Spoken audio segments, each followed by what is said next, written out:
Сотни устройств взорвались в руках пользователей, как Зеленский поссорился с Сикорским и новый неожиданный состав Еврокомиссии. Обо всем этом расскажу подробнее в эфире «Нехта». Самые важные и интересные новости. Сотрудничество России с Северной Кореей стало беспокоить Белый дом. Северная Корея, извините за сленг, клепает снаряды для... Сотни взрывов на Ближнем Востоке, более 1500 пострадавших. Пожары, потоп и миграция. Сильный удар по европейской безопасности.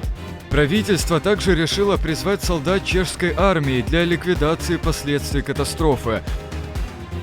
Спасибо, что смотрите, спасибо за доверие. Не забывайте про лайки, комментарии, не забывайте подписываться на канал, если вы, конечно, этого еще не сделали. У вас сейчас есть время. Поехали. Владимир Зеленский поскандалил с Радославом Сикорским во время визита главы польской дипломатии в Киев. Об этом пишут польские журналисты. Во время встречи в Киеве между министром иностранных дел Польши и президентом Украины возникла напряженная атмосфера, которую участники описывают как конфликт. Зеленский выразил недовольство по поводу недостаточной поддержки Украины со стороны Польши в вопросе вступления в ЕС, поставок военной техники и обороны воздушного пространства от российских атак. Сикорский объяснял, что такие решения, как сбивать или не сбивать российские ракеты над территорией Украины, требуют координации с НАТО и союзниками. Также Зеленский высказался по теме Волыни, на что Сикорский ответил, что Украина должна рассматривать эксгумации и захоронения как жест христианского уважения. В какой-то момент атмосфера была настолько плохой, что ее можно было даже назвать противостоянием. Примечательно, что литовская делегация не пыталась поддержать польского министра. В Украине создается центр рекрутинга иностранцев. Через такой центр негражданам Украины и апатридам, то есть лицам без гражданства, можно будет вступить в ряды вооруженных сил. О результатах голосования пишет народный депутат Ярослав Железняк, он же пишет о деталях. Изменениями в законодательстве, как пишет Нардеп, предусматривается проведение специальной проверки иностранных граждан в центре рекрутинга. Во время этой проверки выясняются такие моменты, как законность их нахождения на территории Украины, наличие административной или уголовной ответственности в соответствии с украинским законодательством, возможные связи с разведывательно-диверсионной деятельностью иностранных государств против Украины, другие обстоятельства, которые могут помешать принятию данного лица на военную службу по контракту. Урсула фон дер Ляйен представила новый состав Еврокомиссии. Портфель еврокомиссара по расширению получила Марта Кос из Словении, которая будет также курировать сотрудничество с восточными соседями Евросоюза. Валдис Домбровскис из Латвии назначен комиссаром по вопросам экономики и продуктивности. Марошу Шефчовичу из Словакии поручили новый портфель по торговой и экономической безопасности, а также межинституциональным отношениям и прозрачности. Андрис Кубилюс из Литвы, известный как друг Украины, стал комиссаром по вопросам обороны и космоса. Оливеру Вархеи из Венгрии, как и ожидалось, досталась менее влиятельная должность комиссара по здравоохранению и защите животных. Петр Серафин из Польши займет пост комиссара по бюджету, борьбе с мошенничеством и публичному администрированию, напрямую отчитываясь перед Урсулой фон дер Ляйен. Комиссаром по сельскому хозяйству стал представитель Люксембурга Кристоф Хансен. На фоне потопа в Центральной Европе и пожаров в Португалии усиливается миграционная проблема, ведь, к примеру, в одной только Чехии более 13 тысяч человек пришлось эвакуировать из зоны стихийного бедствия. Польша эвакуирует людей из затопленных регионов. В некоторых городах ситуация совсем критическая. Правительство также решило призвать солдат чешской армии для ликвидации последствий катастрофы. Будет призвано более 2000 солдат, а инженеры должны быть специально выделены для строительства мостов, что является абсолютно необходимым для восстановления связи и для того, чтобы мы могли иметь связь с отрезанными деревнями. На фоне этого европейские политики снова поднимают вопрос о правилах миграции. Ведь к мигрантам из Африки и Азии, Украины и Беларуси добавятся еще внутренние мигранты. На этом вопросе играли многие политические. Один из самых ярких игроков – это Виктор Орбан, который обещал свозить мигрантов автобусами в Брюссель. Мы обговорили эту ситуацию с человеком, который очень давно изучает европейскую политику, с политологом, международником Антоном Кучухидзе. Этот вопрос будет актуальным до тех пор, пока у границ Европейского Союза идут активные войны. До 24 февраля 2022 года в Европейском Союзе не было все-таки, как бы там кто ни говорил, единой позиции, как проводить миграционную политику, ограничивать, не ограничивать, увеличивать помощь, не увеличивать помощь, да. И к этим миллионам беженцев, которых они получили с тех регионов, добавились еще миллионы украинцев. Поэтому я к чему веду? Что рост мигрантов внутри Европейского Союза растет, соответственно, растет и финансовая составляющая обеспечения интеграции, легализации, соответственно, беженцев, мигрантов. Поэтому данный вопрос будет еще очень долго актуальным.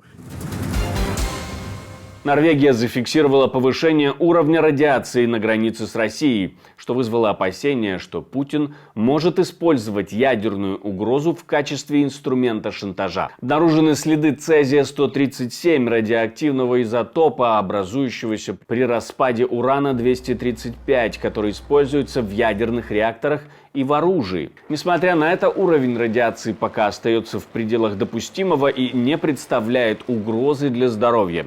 Важно отметить, что эксперты связывают этот скачок с возможными испытаниями российской ракеты с ядерным двигателем «Буревестник».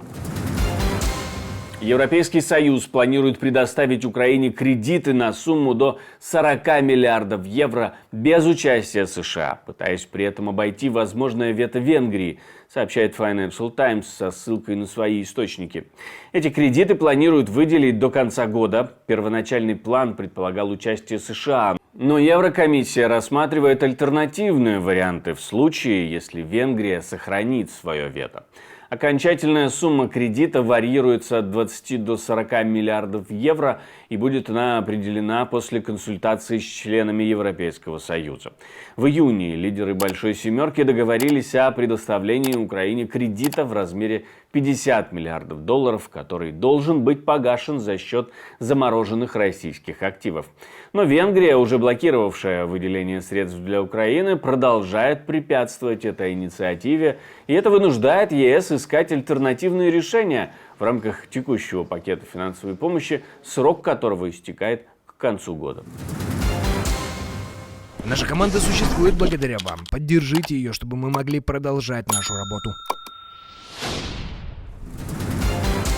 В Госдепартаменте обеспокоены развитием сотрудничества между Россией и Северной Кореей. Об этом в ответ на просьбу прокомментировать недавнюю поездку в КНДР секретаря Совета Безопасности РФ Сергея Шойгу заявил представитель Госдепа Мэтью Миллер. О растущих объемах военной помощи от Пхеньяна Москве говорил и главный украинский разведчик Кирилл Буданов. Ну а мы, в свою очередь, поговорили об этом с экспертом-международником, чем угрожает Северная Корея и действительно ли может долго снабжать Россию боеприпасами и всем необходимым для войны. Северная Корея, извините за сленг, клепает снаряды для взамен получает еду. Вот такой прекрасный, в кавычках, военный союз, который противостоит как раз-таки Украине и коллективному Западу. Очень быстро, дешево Северная Корея может производить как раз-таки эти снаряды. Тем более, что я уверен, что завозят и технологию, и прочие моменты. Там, в этом, я думаю, вообще сомнений не должно быть. Если Китай так стремится к глобальному лидерству, то пусть внесут свой вклад дипломатический, повлияют на Северную Корею. Они же любили раньше демонстрировать о том, что это в принципе такой дворик для них, они тут разруливают вопросы, могут сдерживать, там они много раз заявляли, что против нарушения режима ядерного распространения и так далее, вносили свой вклад в ядерную стабилизацию, когда проводили переговоры с Северной Кореей и так далее. Поэтому можно пожелать китайской стороне применить все искусство дипломатии, чтобы ограничить и в идеале остановить участие Северной Кореи в войне против нашего государства. Белорусские таможенники начали тщательно проверять грузы из России, а на границе планируют установить специальные сканеры для контроля. Как заявил главный лукашенковский таможенник Владимир Орловский в эфире телеканала «Беларусь-1», эти меры направлены на борьбу с контрабандой, получается, внутри союзного государства. Орловский отметил, что таможенники прилагают серьезные усилия для выявления незаконных товаров, пытающихся проникнуть в Беларусь. По его словам, уже 1,5 года сканируются все посылки, поступающие в страну, не только из третьих стран, но и из стран Евроазиатского экономического союза, если они отправлены юридическими лицами гражданам Беларуси. В результате этих проверок было обнаружено множество запрещенных и ограниченных к ввозу предметов, таких как оружие, боеприпасы, дроны, наркотики и психотропные вещества.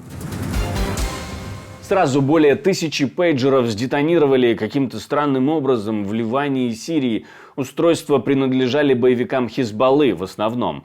Как минимум 30 человек погибло, сотни остались инвалидами. Как именно и по какой причине сдетонировали пейджеры, как и то, по какой причине произошли взрывы, информации нет. Количество пострадавших в Ливане уже увеличилось до 1500 человек. Среди них посол Ирана в Ливане. Израильские власти заявили, что не имеют к этому отношения, а ливанские официальные лица на момент записи видео свои комментарии не давали. Телеграм-каналы пишут о том, что взорвавшиеся пейджеры были из новой партии, которую получили не так давно. Мне остается добавить, что мы существуем только благодаря вашей поддержке, ваше спонсорство, донаты, то, что вы нажимаете кнопочку «Супер спасибо», помогает нам создавать новые и новые видео, и мы вам за это благодарны, призываем не останавливаться на достигнутом. Если вы смотрите нас из России и Беларуси, то безопасно это можно делать через VPN. Как именно, инструкцию мы прикрепили к этому видео. Ставьте лайки, оставляйте комментарии, не забывайте подписываться, если этого еще не сделали. Ну, у меня на этом все. До встречи и хороших вам новостей.